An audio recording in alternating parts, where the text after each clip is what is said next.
Balita.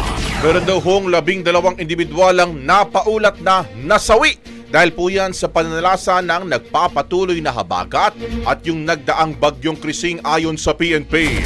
Brigada Kath Austria, ibrigada mo! Brigada.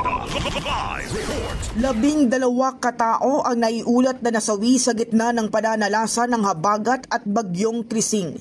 Batay sa datos mula sa PNP Public Information Office, 5 sa mga nasawi ay mula sa Calabarzon, 3 mula sa Negros Island Region at 1 mula sa Mimaropa, Northern Mindanao, Bangsamoro Autonomous Region in Muslim Mindanao at National Capital Region.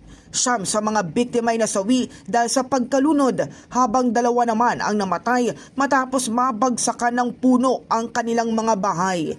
Bukod sa mga nasawi, 7 rin ang naitalang sugatan sa pananalasa ng sama ng panahon.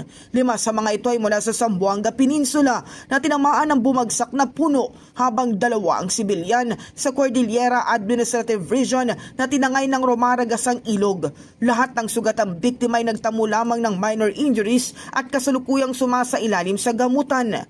Samantala, 382 katao ang nasagip ng PNP sa isinagawang search and rescue operations. Isang mobility asset naman ng Malvar Municipal Police Station sa Batangas ang naiulat na nasira.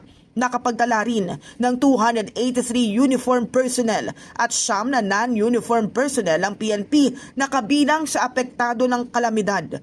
Patuloy ang koordinasyon ng pambansang pulisya sa mga lokal na pamahalaan at iba pang ahensya upang matugunan ang pangangailangan ng mga apektadong mamamayan at mapanatili ang kaligtasan sa gitna ng kalamidad. In the heart of changing lives, ako si Brigada Kath Austria ng 105.1 Brigada News FM Manila, the Music and News Authority. Ang bahaging ito ay hatid sa atin ng Drive Max Coffee. Ligayang tuloy-tuloy.